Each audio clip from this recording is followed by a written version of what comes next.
Your Excellency, Mr. Minister Ramtan Lamamlam, Minister of Foreign Affairs and Cooperation of Algeria. Excellence, membres du corps diplomatique, honorables ministres, honorables invités, mesdames et messieurs, bonjour, Azul Falawin, Wash, Rapo.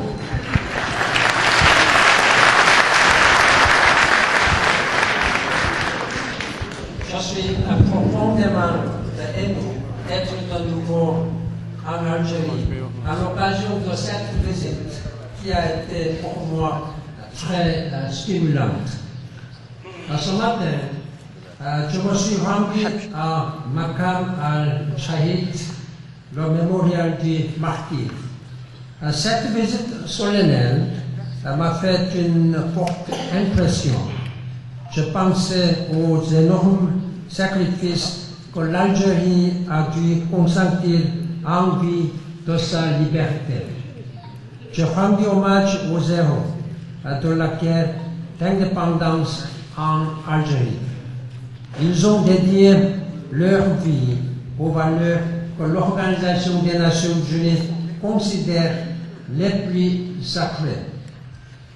Aujourd'hui, je souhaite évoquer les liens puissants qui unissent l'Algérie et l'Organisation des Nations Unies dans ce monde en évolution. Le message que j'aimerais vous faire passer est simple. L'Algérie peut être fière de son histoire qui porte en elle tous les éléments nécessaires pour permettre au pays et au monde entier de connaître un avenir meilleur. Cette histoire, c'est celle d'un attachement indéfectible à de nobles principes, d'une foi dans la jeunesse et de la défense de la justice à l'intérieur et à l'extérieur. Il est crucial qu'aujourd'hui, l'Algérie réaffirme sa foi en cet héritage. La situation qui règne au Moyen-Orient, dans le Sahel et dans le Maghreb est très occupante. Il y a des raisons d'espérer, comme l'adoption l'an dernier du programme de développement durable à l'horizon 2030 et de l'accord de Paris sur le changement climatique. L'Algérie peut énormément contribuer au progrès si elle retrouve l'esprit qui a présidé à sa fondation. Mr. Minister, Excellencies, the ambassadors, members of diplomatic corps, dear students, and honorable ministers. At the Monument of Martyrs today, I mourn the brave Algerians who died so young in the struggle for national liberation. They were men and women who bravely gave their young lives to the fight for their country. Their names live on. Their legacy is eternal. We are now on the eve of International Women's Day.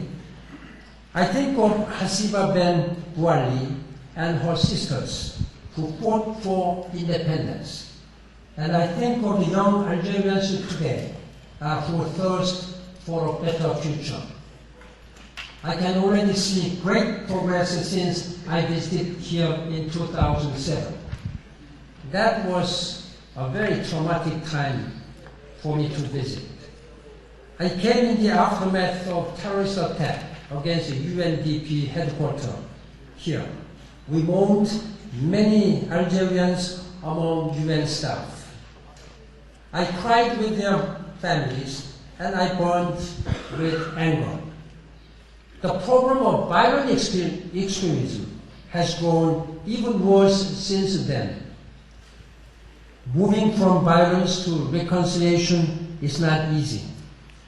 Algeria has built reconciliation into its constitution. President Bouteflika has often said national reconciliation has marked an Algerian renewal.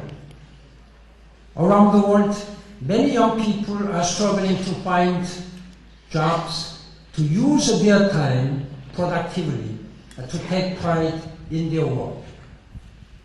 It is very important for any country, including Algeria, to provide the decent job opportunities and their political, social, economic opportunities. The half of this global population, among 7 billion, the half of them are under the age of 25. We can still say that this world is very young. We normally see older generation, like yourselves and myself. But when you see outside of your government or business institutions, the whole world, they are either young people or women. Therefore, we have to empower women and young people. Otherwise, we'll be wasting at least 50% of our productivity. If we add women and young people, we can have 100% of productivity. That has been my consistent message. This is, again, I'm repeating the same things. There is a widespread fear about terrorist and criminal networks preying on these youth. If young people are disillusioned and frustrated, then where can they go? They become easy prey and they fall on the trap of this extremism. I see this dynamic differently. Instead of worrying that young people will become one day radicalized, we should empower them to stop violent extremism. Last year, the Security Council adopted its historic resolution 20-50, affirming that young people can drive peace. My plan of action to prevent the extremism, which was adopted unanimously by the General Assembly last month, contains major section on engaging youth. I have appointed the first ever in the history of the United Nations youth envoy. I have been appointed numerous special envoys, special representatives, whatever title may be, at very people of certain age. But first time that I appointed special envoy who was just 28 years old, I think the youngest and senior most in the history of the United Nations. That means the United Nations has been neglected during last at least 65 years before I appointed him as a special envoy. We have to do much, much more. In this country, I think this country was liberated by young people. I called for investing in a new generation of activists who can open the way to a better future. Ladies and gentlemen, peace, development, and human rights are inextricably linked.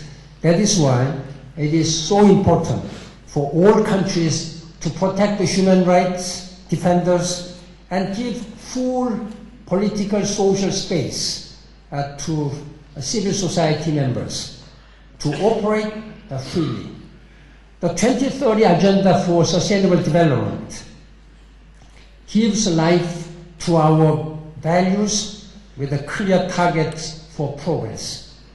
The United Nations stands with Algeria in carrying out all these 17 Sustainable Development Goals. The Paris Agreement on climate change offers hope for a global breakthrough to keep global temperature rise at least below 2 degrees centigrade. We have another opportunity to galvanize the international community at the World Humanitarian Summit, which I'm going to convene in May in Istanbul, Turkey. All these initiatives can help mobilize support for forgotten crises, including the plight of Sahrawi people. During my 9 years as a Secretary General, I have been dealing with many crises. Normally, we deal with so-called headline crisis. What you read, what you hear from TVs or newspapers, headlines, Syria. I think that these days you only talk about Syria, a little about Libya, Mali, but you never talk about what I termed as forgotten crisis. Forgotten crisis. You talk always about headline crisis, while many millions and millions of people are suffering without being given any attention, like people in Western Sahara. I just come from Tindouf yesterday night, where I saw firsthand the very harsh conditions of the refugees. For more than 40 years, they have been separated from their families. I was deeply, deeply saddened and especially concerned about the children. The children who were born 40 years ago, they have become 40 years old. Can you believe that? And I saw so many young children, boys and girls. I was so sad, particularly sad for them, because if they think that the end of their camp is the end of our world, end of their vision, end of their dream, then what will happen to them? We have to be responsible. We have to do much, much more. I saw tens of thousands of people yesterday. They all came out from the refugee camps. It was 18 years after when last Secretary General visited that camp. Kofi Annan, my predecessor, was there in 1998. 18 years after I was there, it was too late, and I felt very much guilty sense that why am I here so late? But I thought that they were too late in India. I have seen from their faces who are sending their urgent appeal, messages, out of frustration, out of anger against the international community, against the United Nations, and maybe the countries who can have influence on them, including the members of the Security Council. The world cannot forget the Sahrawi people. They must enjoy their human rights, human dignity. Even minimum human dignity I couldn't find from them.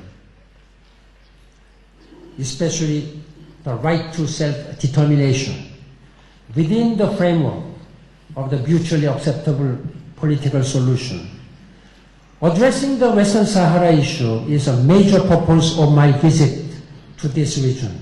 I'm here with an urgent plea for more attention and action.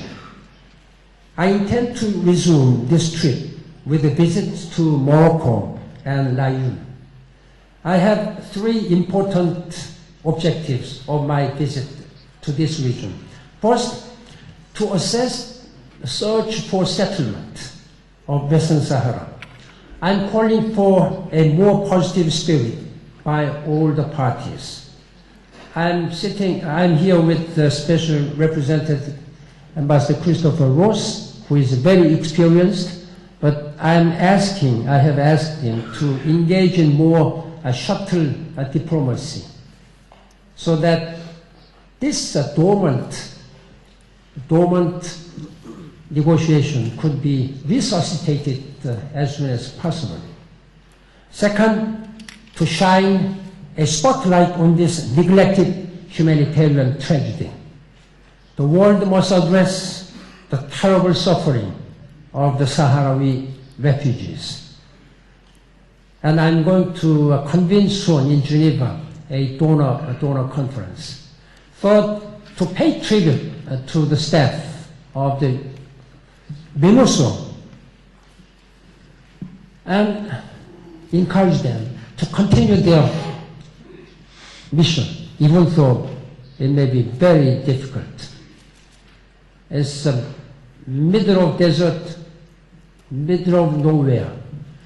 I was very much saddened, but I was very much grateful to these young women and men who were just sitting in the middle of the desert where there was no other facilities, but engaging in monitoring, ceasefire, demining, and providing humanitarian assistance, water, sanitations to these people.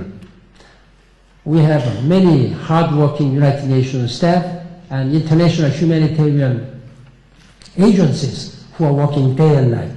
I have held very productive talks with the foreign minister this morning, and I'm going to engage continuing dialogue with His Excellency President Bouteflika and also Prime Minister and other Algerian leaders today.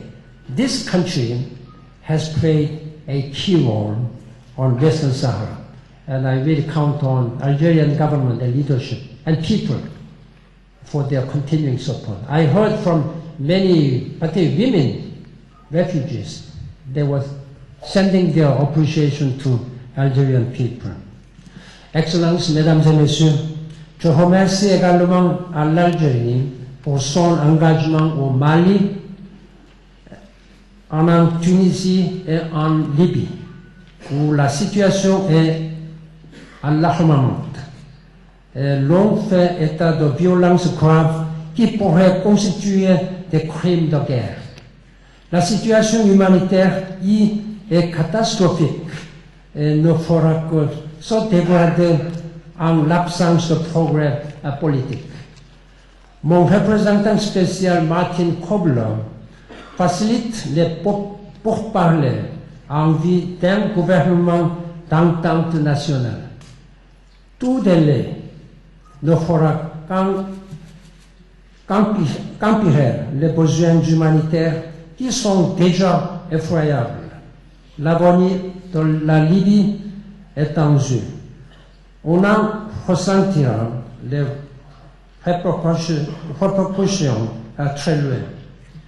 Pour le moment, nous faisons face au fléau terrible de Daesh qui gagne du terrain en Libye et au-delà de ses frontières.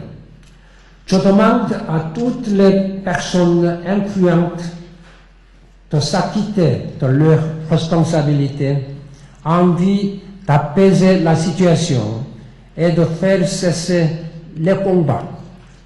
Toute partie extérieure qui attissera les flammes causera des dommages irréparables.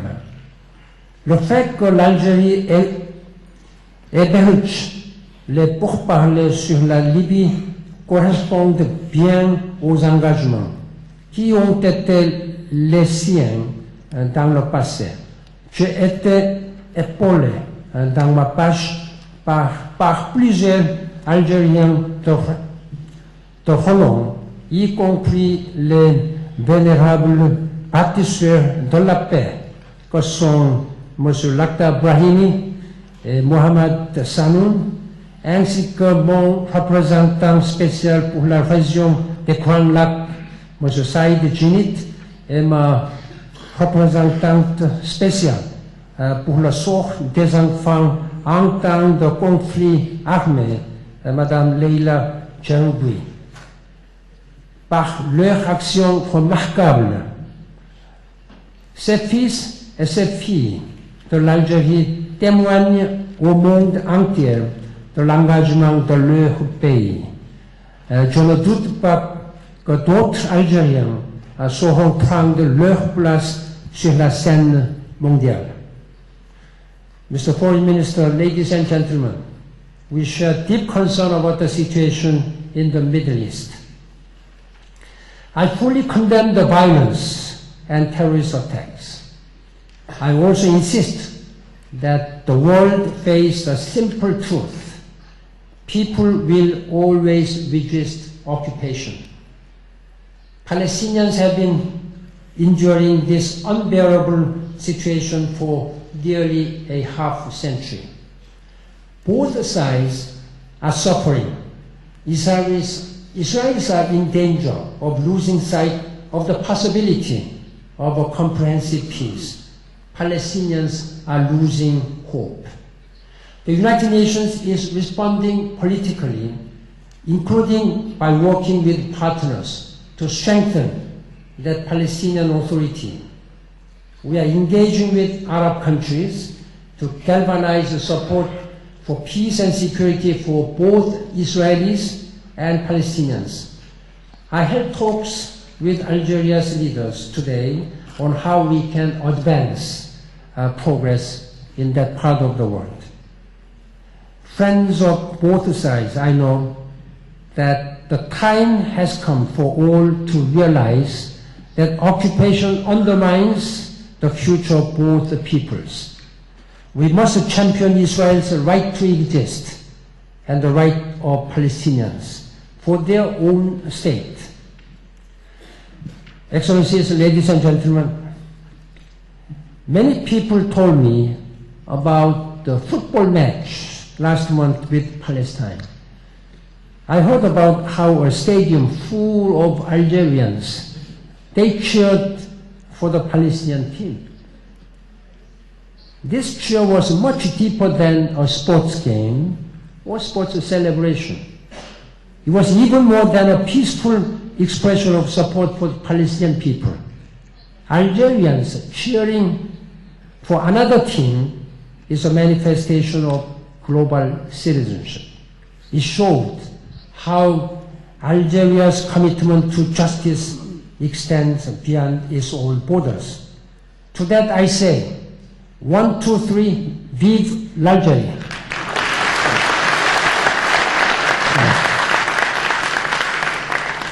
Likewise, I ask young students here to have global citizens. And my message has always been consistent. It's not important to talk about your own national passports.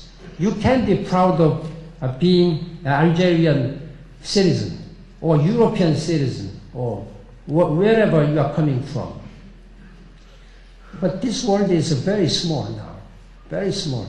My message from now can be communicated to the end of this earth within just half a second.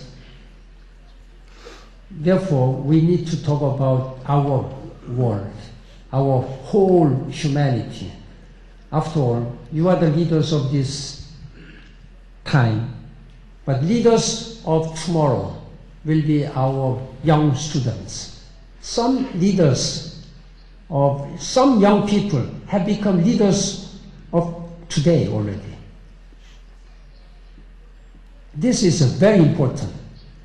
The one very powerless, just a vendor, street vendor, Mohamed Bouazizi of Tunisia.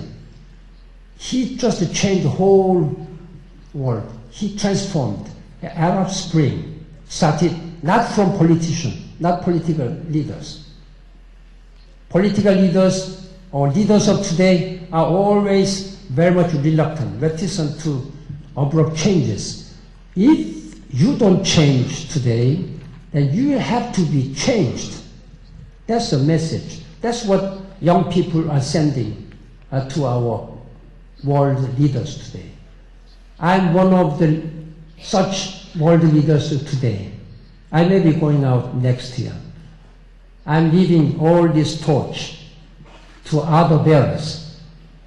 But we must be very much sure that all together we work for this world, we work for global humanity, regardless of where you are coming from.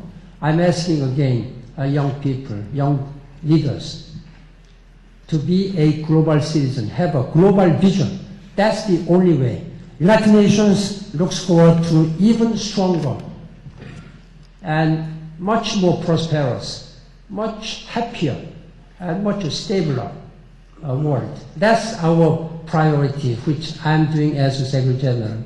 Ladies and gentlemen, let's work together to make this world better for all. And I count on your leadership and strong engagement. Thank you very much. Merci beaucoup. شكرا جزيلا.